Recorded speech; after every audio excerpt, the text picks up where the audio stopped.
Voy a retomar por la definición de números naturales. Entonces recuerden que al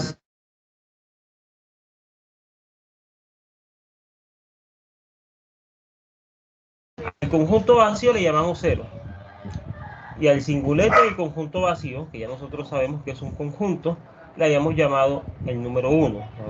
Por ahora eso es 1, no sé si es número natural o no, ya eso lo vamos a mirar. Luego al doblete de vacío y el singulete de vacío le llamábamos 2. Y así sucesivamente, cuando ya construí el 0, el 1 y el 2, a la clase del 0, 1 y 2 lo llamo 3. Y de hecho esos son conjuntos. Entonces ya tengo una construcción hasta n como la clase de sus predecesores. Este n-1 por ahora es simplemente una notación para decir el anterior a n. ¿Sí? Esto ahora mismo no significa resta ni nada, ¿de acuerdo? Sino el anterior a n. Bueno, ¿qué es un conjunto o qué es el sucesor de un conjunto y qué es un conjunto inductivo? Pues para un conjunto A, ojo, esto solamente se está definiendo para conjuntos, no para clases. Voy a definir el sucesor de A, al que denotaré S de A, como la unión de A con su singulete. Es decir, que usted tiene la colección A, digamos, y simplemente agrega a él mismo lo agrega como un elemento. El conjunto que resulta se llama el sucesor de A. Por ejemplo, vámonos para aquí arriba. Fíjense que en el sentido de lo que tengo aquí arriba, yo tendría que el sucesor de 0 es el 1. Porque fíjense, si yo hago vacío unido el singulete de vacío, lo que me queda aquí es justamente el singulete de vacío, que es precisamente el número 1. Es decir, el singulete de 0 unido el 0 me da 1. Esto es el sucesor de 0 es igual a 1. En general, pues uno observa a partir de esto que el sucesor de n-1 es justamente n. ¿De acuerdo? ¿Qué significa que un conjunto sea inductivo?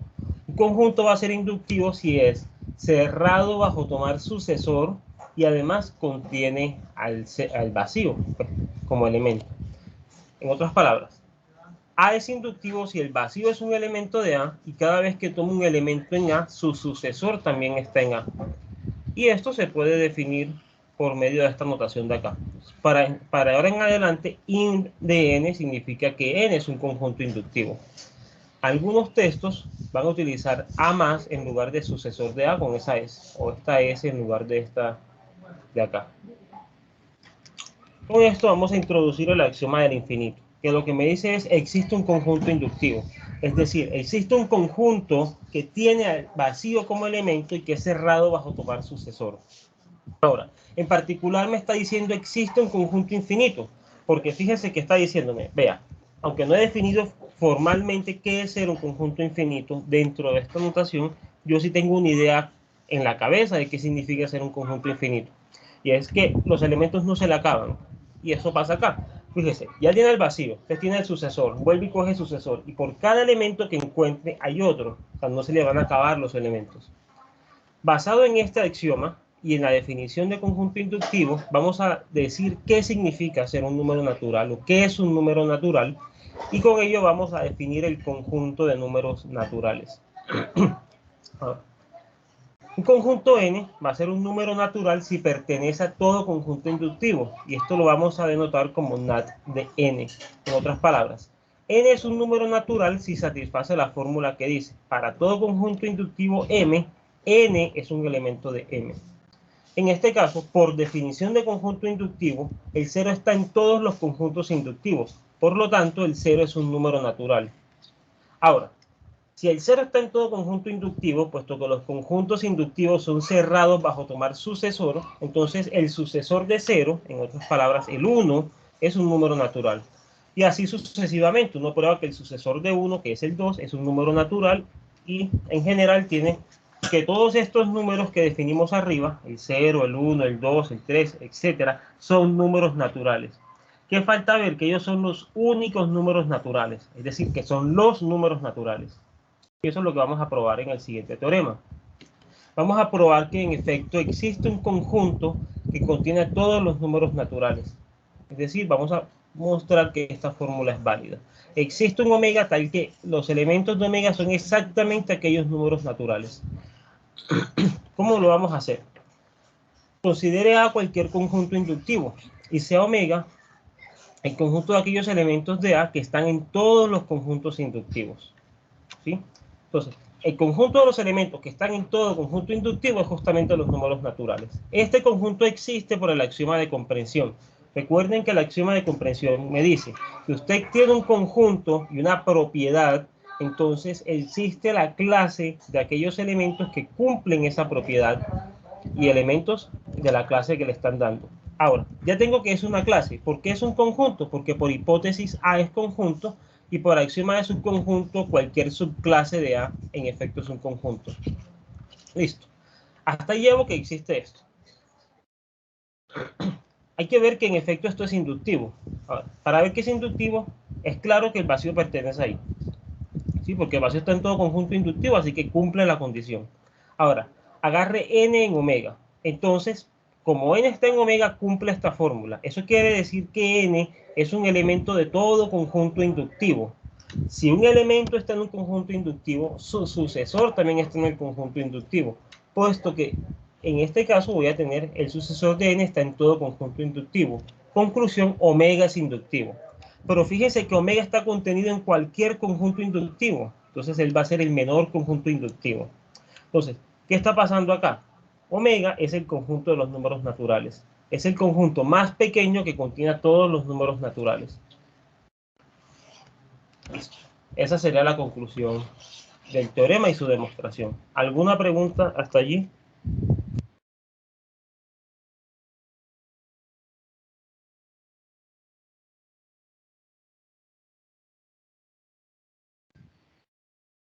Piensan que voy muy rápido, por favor me avisan. Igual estoy yendo como relativamente rápido, puesto que estamos haciendo un repaso de lo que ya se hizo y digamos que no tenemos el tiempo para darlo todo así detalladamente como se vio anteriormente. Bueno, el teorema anterior, esa definición de omega como el menor conjunto inductivo, motiva algo conocido como el principio de inducción en omega, que es la inducción habitual, perdón, que uno ha visto en los cursos de precal, sí, de matemáticas 1 o de fundamentos. Entonces, la inducción es un razonamiento que nos permite demostrar proposiciones que dependan de una variable X. ¿Qué es en términos generales la inducción? Es un proceso que me va a permitir hacer demostraciones que dependan de una variable sobre los números naturales.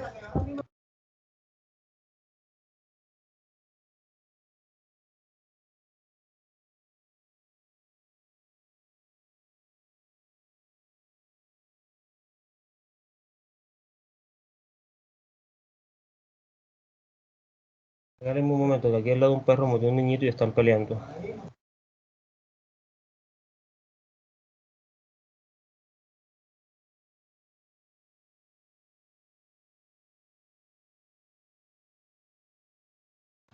Bueno, continúo.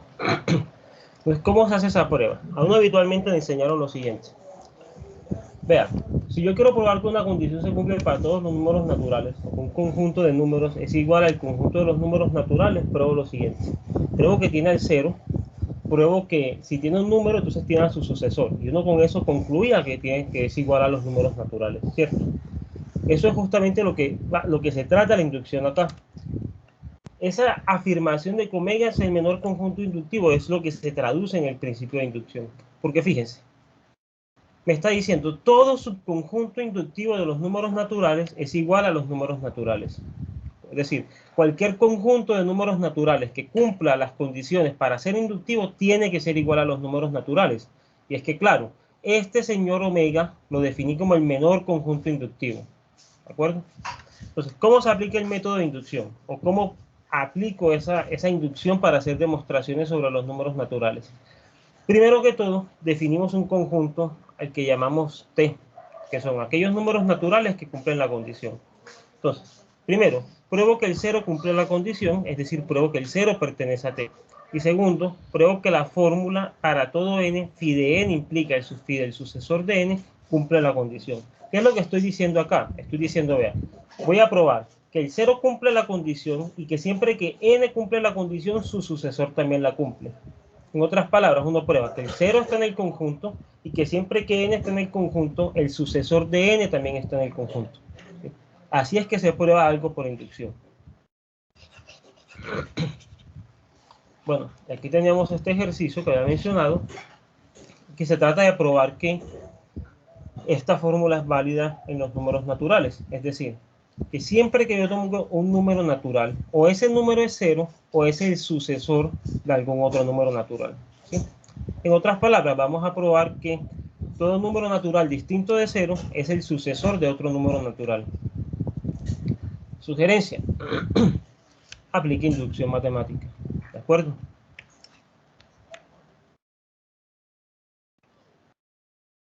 Bueno, ahora vamos a definir qué es lo que significa un conjunto transitivo.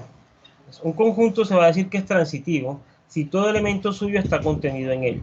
Es decir, un conjunto es transitivo si cada X que pertenezca al conjunto es también un elemento, es también un subconjunto de allí. Ahora, no todos los conjuntos son transitivos. Por ejemplo, consideren el conjunto 0, 1, 4 y 5. Ese conjunto no es transitivo. ¿Por qué no es transitivo? Fíjense que va a haber algunos elementos de aquí que no están contenidos en él. Por ejemplo, 4 es el conjunto formado por 0, 1, 2 y 3. Pero 4 no está contenido acá, puesto que 3 no es un elemento de este conjunto. Entonces esto no puede ser transitivo. A pesar de que 4 es un elemento, no es un subconjunto. Lo que sí vamos a probar dentro de un rato es que todos los números naturales son transitivos. Y esto pues no es un número natural porque le faltan cosas aquí en la mitad. Le falta, por ejemplo, el 2 y el 3. El ejercicio demuestra que estas tres condiciones son equivalentes. Es decir, un conjunto es transitivo si solamente si está contenido en su conjunto potencia, y eso pasa si solamente si al unir todos sus elementos, esa unión está contenida en el conjunto. Aquí vamos a hacer una pequeña y caracterización de conjuntos transitivos que vamos a utilizar para probar que todo número natural es transitivo. Entonces, vamos a mostrar que un conjunto es transitivo si solamente si la unión de su sucesor es igual a A. Recuerden que cuando digo unión del sucesor de A, unión de algún conjunto, quiero decir la unión de todos los elementos que están en el conjunto. Entonces, ¿quién es la unión del sucesor de A? Es la unión de las cosas que estén acá en el sucesor de A. Pero ¿qué cosas aparecen en el sucesor de A? Aparece A y el singulete de A. O sea, ¿qué es la unión de estas cosas? Que sería justamente unir a todo lo que aparece en A y unir al sucesor, al singulete de A. Ahora, unir al singulete de A, pues esto va a ser simplemente esta unión. Este A que aparece acá, perdón. Y unir todo lo que aparece en A, pues va a ser la unión de A. Ahora, listo. Esto es lo que es el sucesor, la unión del sucesor. Si yo tengo que A es transitivo, el lema se va a seguir del ejercicio, porque es que si el A es transitivo, esta unión va a estar contenida en A. Entonces la unión del sucesor me daría justamente A. Listo. Ahora, si la unión del sucesor es A, es porque este señor está contenido en A. De nuevo, por el ejercicio anterior, se tendría la conclusión del lema. O sea que en todo caso, esta condición de acá se reduce a la prueba de este, bueno, que era el ejercicio 2 de hecho.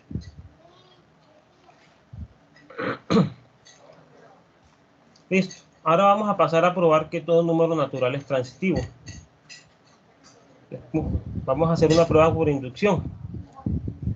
Consideremos T como el conjunto de aquellos números naturales que son transitivos.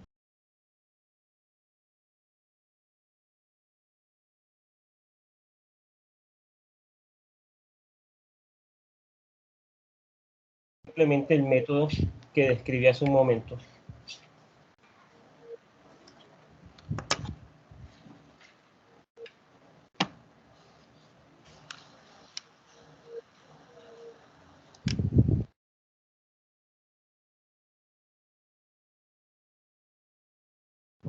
¿Dónde me escucharon bien?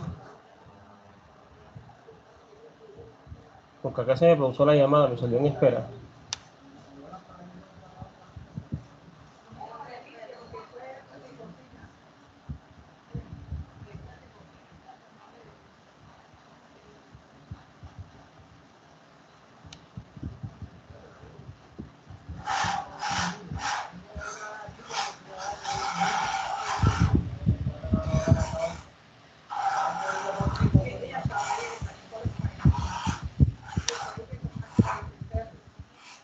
¿Escucharon todo lo que dije bien? Hasta aquí, hasta el enunciado del lema. A mí me suena acá que la llamada está en pausa, por eso les pregunto. Si me están escuchando, estoy hablando solo.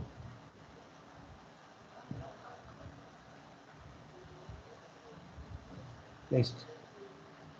Bien.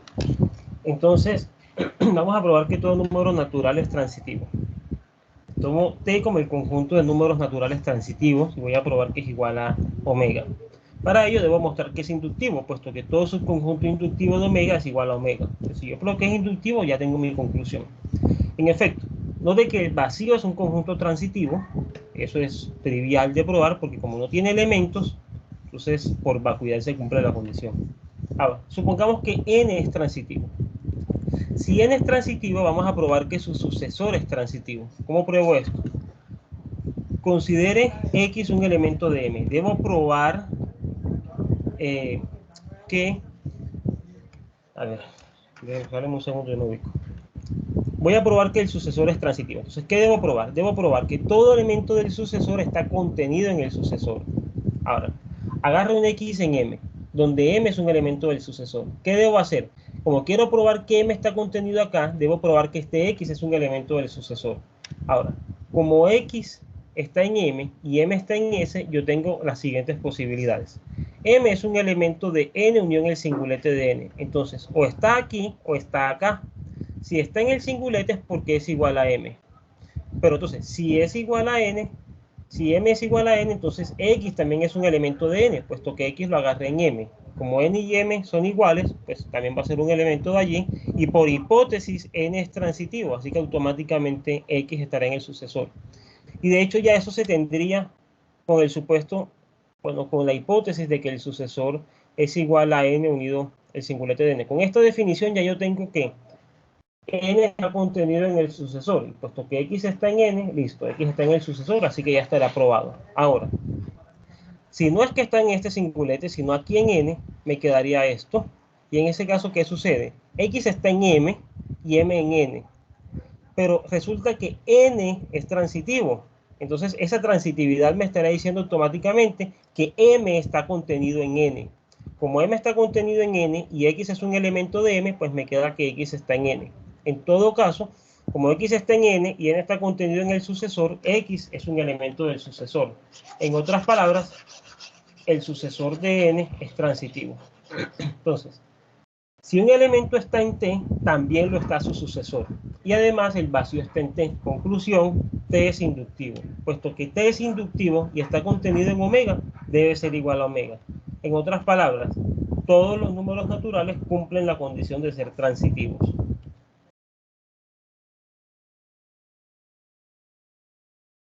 Bueno, de hecho, el conjunto de todos los números naturales es transitivo.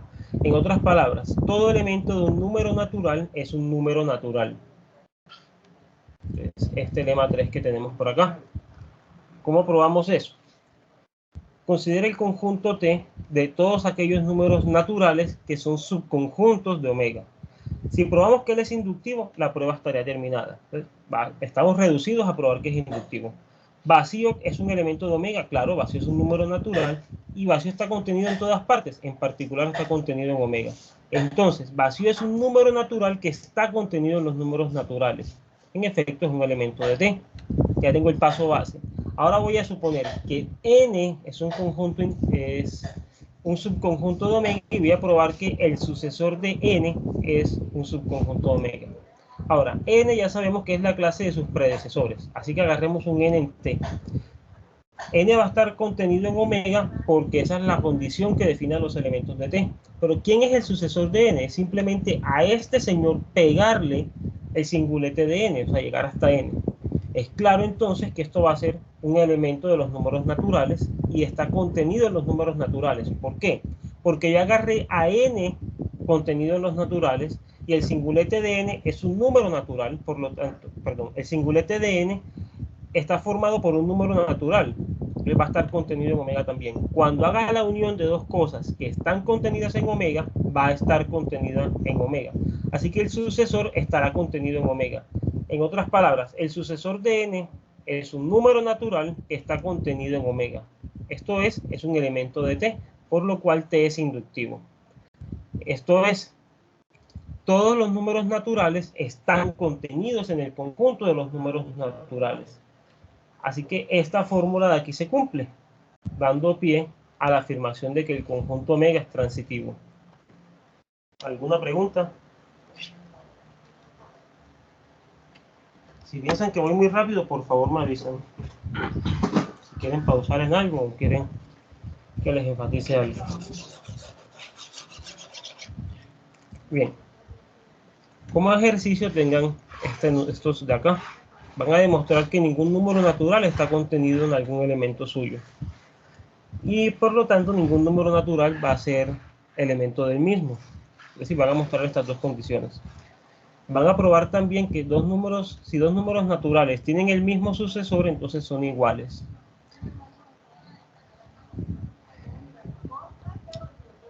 Y van a probar que si un conjunto A es transitivo, entonces el sucesor de A y la unión de A son transitivos.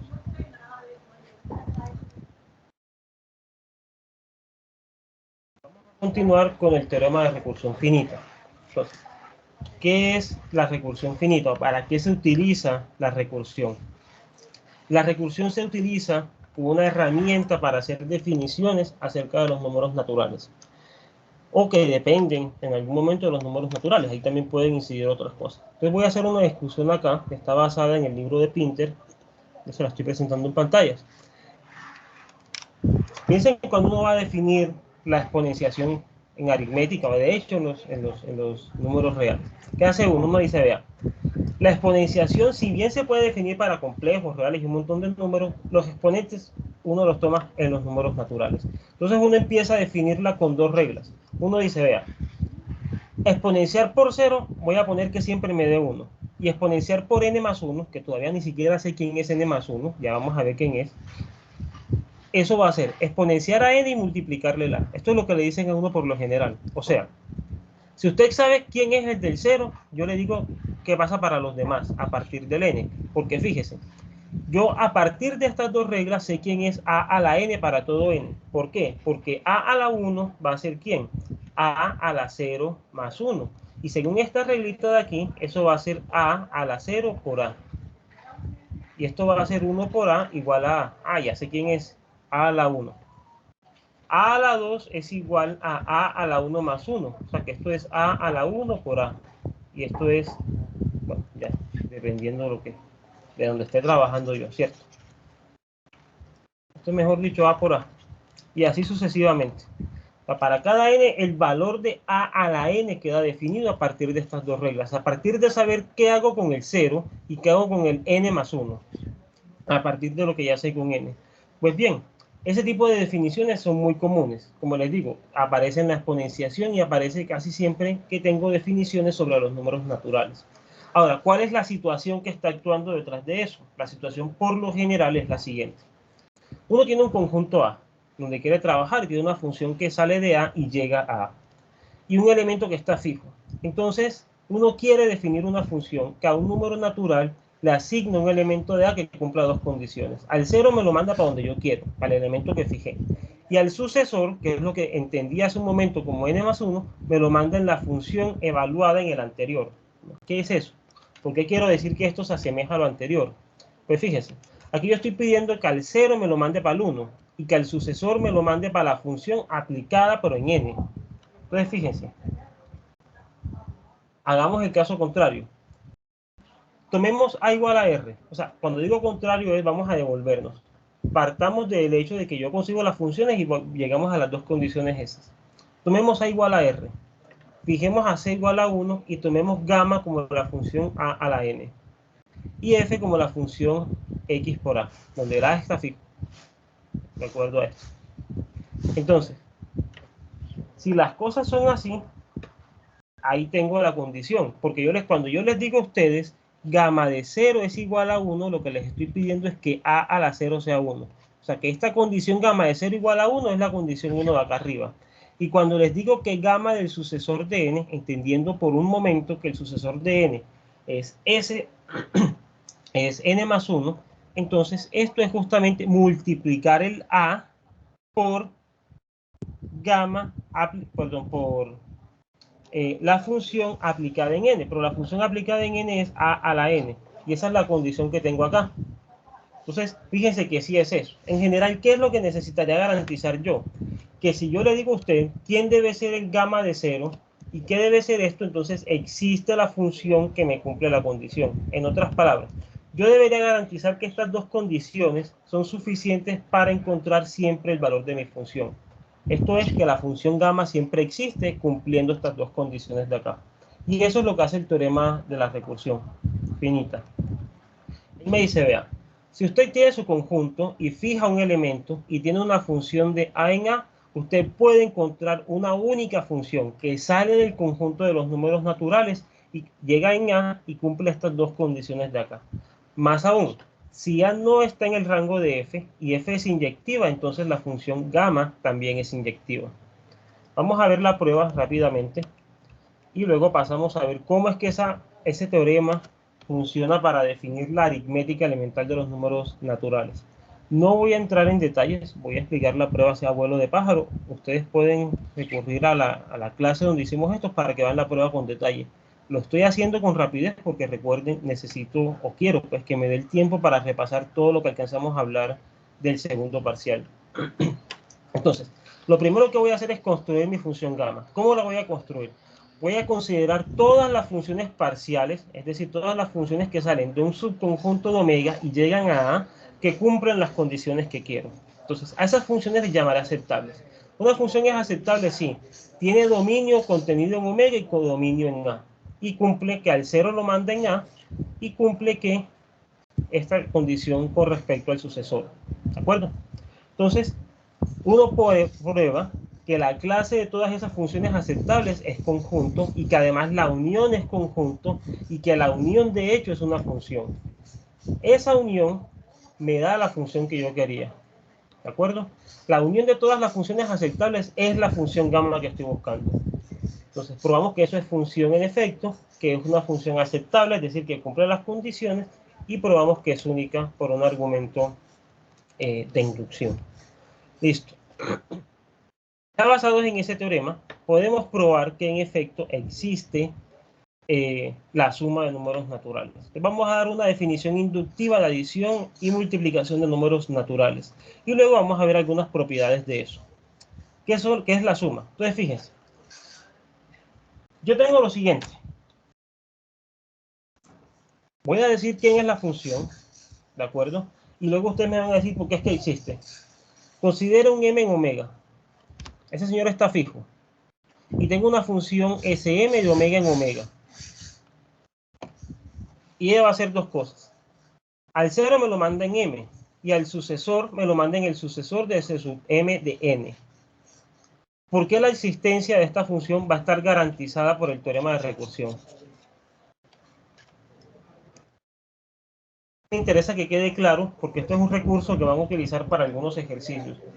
Entonces, ¿por qué la existencia de la suma está garantizada por esto? Porque fíjense, ya después que defino esto, decir n más m es simplemente decir s sub m de n, ¿de acuerdo? Y ya ahí sale lo que es la suma en general de dos números. Pero por ahora lo que acabo de hacer es definir la suma por m. ¿Cómo puedo garantizar que esta señora existe? ¿A qué función? Porque miren, el teorema de recursión me dice, usted fijó un elemento, fijó un conjunto y tomó una función. Entonces existe la que yo quiero que tenga la condición. Aquí le estoy diciendo, existe ese m, pero ¿quién es la función que inicialmente me funcionaba? ¿Qué se les ocurre?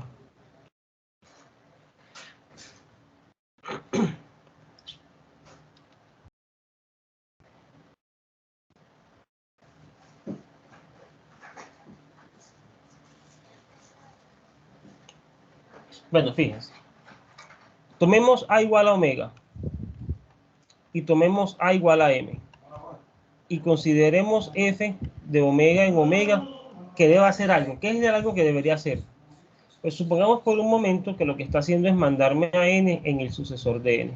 Entonces, si esto es así, ¿qué me dice la definición ¿qué me dice el teorema de recursión? Existe una función Sm, le voy a llamar, de omega en omega, porque sale de los naturales y llega al conjunto que tenía acá, que es omega justamente, que hace lo siguiente. Sm de 0 es el elemento que fijé, el m.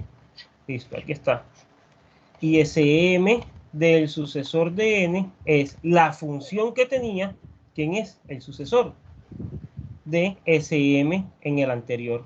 Listo, ahí está. O sea que si yo considero a como omega, a minúscula como m y a f como la función que a un elemento le asigna el sucesor, el teorema de recursión me garantiza que existe las mésima sumas, es decir, existe la suma por m. Y en general, si tengo que definir m más n, va a ser simplemente Sm evaluado en n. ¿Sí? Ahora, estas condiciones, ¿cómo se podrían entender? M más 0 es igual a m. Aquí está. Y m más el sucesor de n, que es lo que aparece aquí, es el sucesor de m más n. Aquí está. ¿De acuerdo? Eso es lo que tenemos en el teorema. ¿Preguntas sobre esa definición?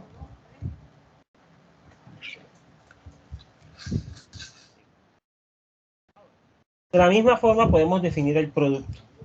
Fijo mi m, fijo a como los naturales, y tengo que existe una función que al 0 lo manda para donde yo quiero, que en este caso va a ser para el 0, y que al sucesor me lo manda en esta suma.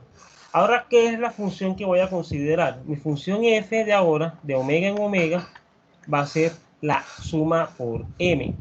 ¿De acuerdo? A m lo voy a mandar en, a n lo voy a mandar en n más m. Porque fíjese, esto me dice, existe P sub m, que al 0 lo manda cuando usted quiera, en este caso para el 0, y tal que P sub m en el sucesor de n va a ser la función que tenía, esto es la mésima suma evaluada en n. Entonces voy a sumarle m a la función evaluada en n.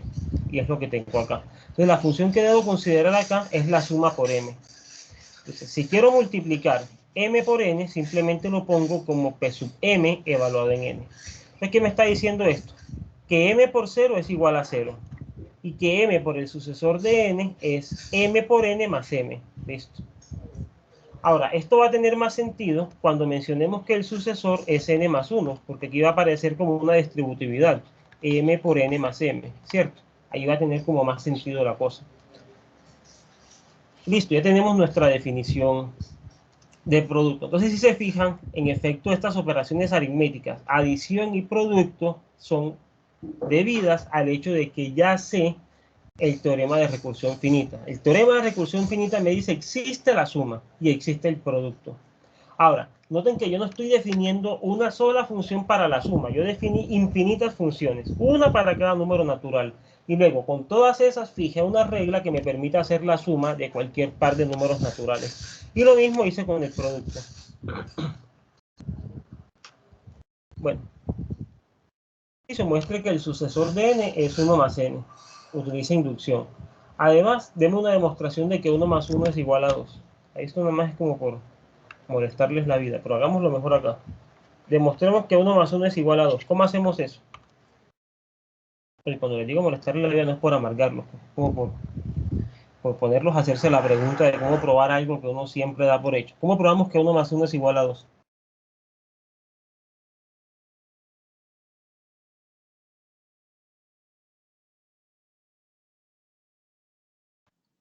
Profe, aplicando la definición de la suma, ¿no?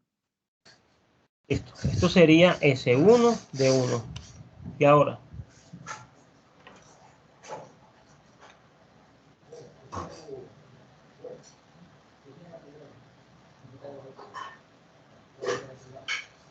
S el sucesor de 0. esto sería S1 del sucesor del vacío, digamos. Bueno, sí, del 0. Vamos a ver. Que pone vacío. ¿Y esto qué sería ahora? El sucesor de S1 de 0, ¿cierto? ¿Sí o no? Por definición es esto. ¿Y quién es ese 1 de 0? Pues 1. ¿Y quién es el sucesor de 1? 2. ¿Estamos de acuerdo? ¿Sí quedó claro o no quedó clara la prueba? No quedó claro. Hagámosla de nuevo. Yo quiero calcular quién es 1 más 1, ¿cierto? Entonces, ¿cómo demuestro que 1 más 1 es igual a 2? 1 más 1, por definición de la suma, es igual a ese 1 aplicada en 1. ¿Hasta ahí todos estamos de acuerdo? ¿Todo el mundo está de acuerdo hasta ahí? Listo. Ahora, ¿quién es 1? 1 es el sucesor de 0. Entonces, esto sería ese 1 del sucesor de 0. Listo. Ahí tengo. Ahora, la definición me dice lo siguiente. A ver, un poquito más. S del sucesor es el sucesor de S en N. Ah, listo. Entonces, esto sería el sucesor de S1 del 0. ¿Quién es el sucesor del 0? Perdón, ¿quién es S1 de 0? Recuerden que SM de 0 siempre es M. O sea que esto es el sucesor de, aquí adentro me da 1. ¿Quién es el sucesor de 1? 2. Y es por eso que 1 más 1 es igual a 2.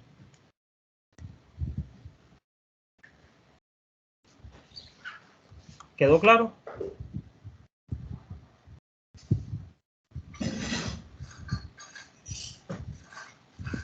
Bueno, entonces ahora sí, por fin podemos morir todos tranquilos porque sabemos por qué 1 más 1 es igual a 2. Listo. ¿Preguntas hasta aquí?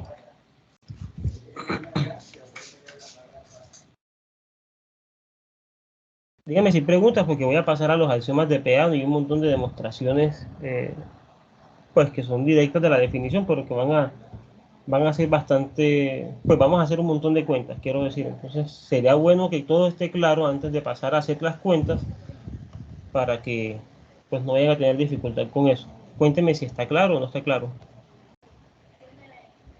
Bueno, listo. Me dijeron que sí. Vamos a los axiomas de Peano. ¿Qué son los axiomas de Peano? Uno de los problemas que siempre ha habido en matemáticas es axiomatizar las cosas.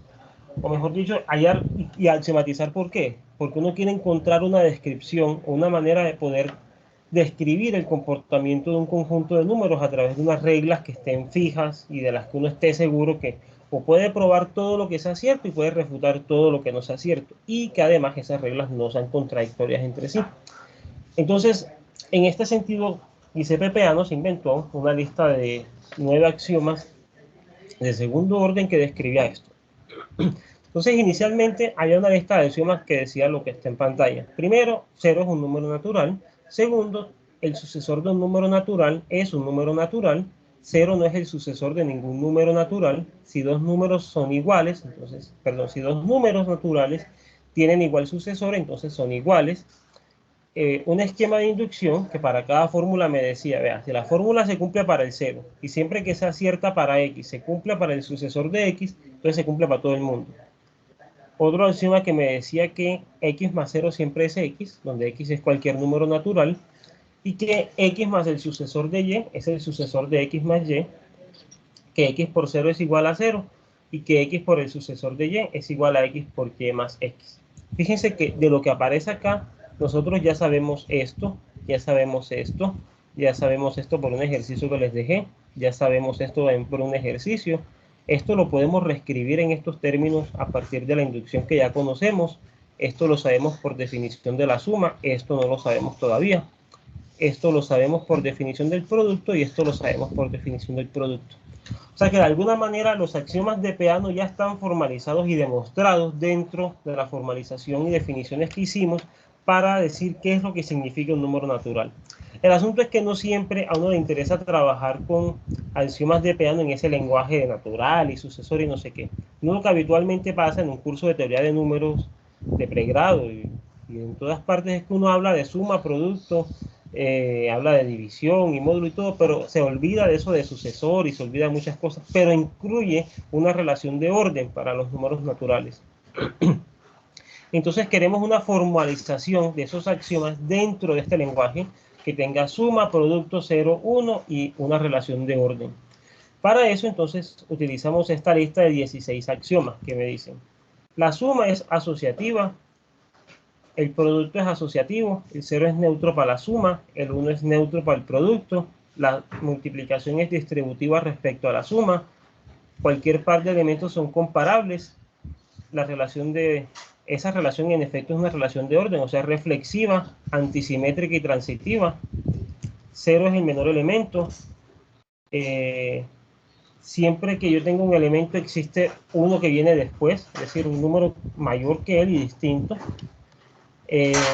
Siempre que tenga un elemento existe otro, tal que entre ellos dos no existe ningún otro. O sea, si yo tengo X, puedo conseguir un Y, tal que aquí no quede nadie.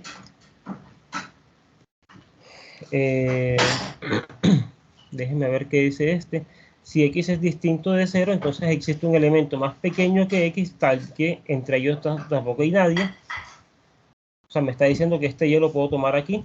Me está diciendo además que entre 0 y 1 no existe ningún elemento, que la suma preserva el orden, y me está dando también el axioma de inducción, pero ahora en lugar de sucesor me menciona X más 1. ¿Sí? Listo. Esta lista de axiomas de Peano se pueden demostrar con nuestra interpretación de lo que es un número natural. Y de hecho nosotros habíamos hecho la prueba. Voy a mencionar algunas aquí. En este PDF no están todas las que mencionamos, las que hicimos pues, pero sí hay algunas ilustrativas. Entonces miren, en este teorema la idea es probar, o la idea de esta siguiente parte de la explicación es probar que estos 16 axiomas se cumplen para los números naturales. Vamos a hacer esta prueba de la propiedad asociativa, conmutativa, distributiva, asociativa, conmutativa y cancelativa a través de inducción matemática sobre los naturales. Ahora, no las voy a hacer todas, voy a hacer solamente algunas. Empezaremos probando uno. Para probar uno, ¿qué voy a hacer? Voy a considerar omega sub mn como el conjunto de todos los números naturales k que cumplen esta condición con respecto a m y n. Vamos a probar que este conjunto es, miren, pues que eso está contenido en omega. Si pruebo que es inductivo, entonces todos los k cumplen esto. Y luego generalizo sobre m y n y tengo mi condición. Entonces fíjense, m más n más 0 es lo mismo que decir m más n, porque todo el número al que le sume 0 me da el mismo, ya eso lo sé. Eso me lo dice la definición. Entonces n es lo mismo que n más 0, así que yo puedo decir que m más n es lo mismo que m más n más 0. Luego, este señor es igual a este señor, es decir, 0 pertenece a omega sub mn. Listo. Ahora veamos el paso inductivo. Supongamos que k pertenece allí, es decir, suponga que k cumple la condición y probemos que se cumple para el sucesor. Miremos que esto que está aquí es igual a esto que está acá. ¿Quién es m más n más el sucesor de k? Por definición, bueno, por el teorema que hicimos, de hecho, esto es lo mismo que el sucesor de m más n más k. ¿De acuerdo? Pero por hipótesis de inducción, esto que está aquí es igual a esto que está aquí. O sea que esta línea es igual a esta línea de acá. Pero ¿qué es esto? Esto es el primer número más el sucesor del segundo, por el teorema también que mencionamos directamente después de la definición. Listo, vuelvo a aplicar el mismo teorema acá. Esto es el primer número más el sucesor del segundo. Aquí está. Ahí tiene su conclusión. En efecto, S de K tiene esa asociatividad, por lo tanto es un elemento de omega sub mn. En otras palabras, este señor es inductivo y por lo tanto es igual a omega. Así que al generalizar sobre n, m y k, me queda que esta fórmula se cumple para todos los números naturales. Es decir, la suma es asociativa. Ahora, para probar que la suma es conmutativa, vamos a utilizar el hecho de que es asociativa. Consideremos omega sub m como aquellos n que conmutan con m. Por el teorema se sigue que m más 0 es igual a m y 0 más m. Así que tendríamos que 0 es un elemento de omega sub m. Eso por el teorema 4 que mencionamos después de la definición de suma. Ahora, supongamos que n es un elemento de acá. ¿Qué estaría diciendo? Que m más n es lo mismo que n más m. ¿Quién sería m más el sucesor de n? Sería justamente el sucesor de m más n. Pero como por hipótesis n conmuta con m, entonces tengo que ese sucesor es igual a esto. Por el ejercicio tenemos que el sucesor de un número es 1 más el número, así que tendría esta condición. Y por la asociatividad puedo relacionar estos dos, pero 1 más n no es más que el sucesor de n, así que ya llegué a lo que quería. El sucesor cumple la condición, por lo tanto está en omega sub m, y así la adición es conmutativa, y tendría esa parte demostrada. Las demás propiedades se demuestran de manera análoga y se las dejo como ejercicio para que las repasen. Ahora me voy a ir a mencionar lo que es el orden de los números naturales. Hay un teorema llamado teorema de Zermelo, o teorema del buen orden, que garantiza que todo conjunto tiene un buen orden. Eso utiliza axioma de elección, nosotros lo vamos a ver después. La pregunta es, realmente no es tan fácil encontrar un buen orden. Por ejemplo, en R eso es una tarea compleja y hay un montón de problemas con eso. Alguien una vez dijo que eso era contradictorio y, mejor dicho, a mucha gente no le gusta eso. Sobre todo porque a mucha gente no le gusta la axioma de elección. Entonces, bueno, olvidémonos de eso. La pregunta es, ¿qué pasa con los naturales? En los naturales es fácil conseguir un buen orden. ¿Cómo consigo un buen orden en los naturales? Fíjese que cuando uno piensa en la construcción de los números naturales, es fácil ver que 0 pertenece a 1, 1 pertenece a 2, 2 pertenece a 3, 3 pertenece a 4, y así sucesivamente. ¿Qué tal convertir este pertenece en mi relación de orden? Claro, eso es lo que vamos a hacer. Como ya yo lo sé todo en línea así, pues lo voy a volver una relación de orden. Voy a decir que 0 es menor que 1 es menor que 2 es menor que 3, según la relación de pertenencia. En otras palabras, esta relación es irreflexiva, asimétrica y transitiva en el conjunto de los números naturales. Por lo tanto, es una relación de orden estricto. ¿Cómo llego a una relación de orden como tal? Pues simplemente voy a decir, vea, X es menor o igual que Y, sí. X es un elemento de Y o bien es igual a Y. O sea, le agrego esa condición de que puedan ser iguales.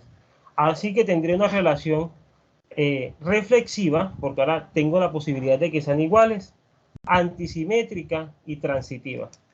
Entonces, fíjense, pertenencia sola, o sea, ese orden menor estrictamente va a ser antisimétrica, perdón, asimétrica, irreflexiva y transitiva. Relación de orden, en este caso tenemos reflexiva, antisimétrica y transitiva. Lo único que preservan estas dos va a ser la transitividad, pero ya la asimetría de la una se vuelve antisimetría de la otra y la irreflexividad de la una se vuelve reflexividad de la otra. Uno puede probar, utilizando inducción, que esa relación en efecto es un buen orden, es un orden total, perdón. Es decir, que si usted toma dos números naturales, m y n, pasa una de las tres condiciones. O m pertenece a n, es decir, o m es menor que n, o n es menor que m, o son iguales. ¿De acuerdo? Es decir, cualquier par de elementos son comparables. Entonces, lo que he dicho hasta este instante es que la relación que acabo de definir para el orden de los números naturales es una relación de orden total. Luego sigue algo que se llama principio del buen orden para los números naturales, y es que cualquier subconjunto no vacío de números naturales tiene un menor elemento, es decir, que el orden que tengo es un buen orden. Este teorema es lo que me garantiza, o es lo que me permite, esta construcción del orden, de hecho, es lo que me permite más adelante hablar de otra forma de inducción para los números naturales, que es justamente lo que se llama inducción fuerte en omega. Supongamos que yo tengo un subconjunto de números naturales. Yo quiero probar que es igual a los números naturales para probar que cierta propiedad se cumple para todo número natural. ¿Cómo hago eso? Necesito probar que se cumple la siguiente condición. Si todo lo que sea menor que n está en A, entonces n pertenece a A. Es decir, usted suponga que para todo x menor que n implica x está en A. Si usted logra probar esto, que esto implica que n pertenece a A, entonces todo el mundo pertenece a A. ¿De acuerdo? Ojo, si A en efecto es un subconjunto de los números naturales.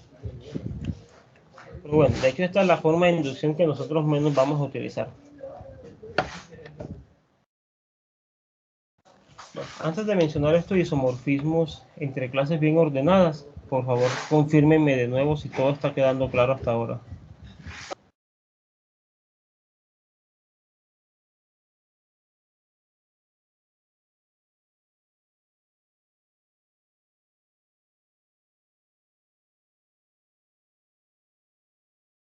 Listo.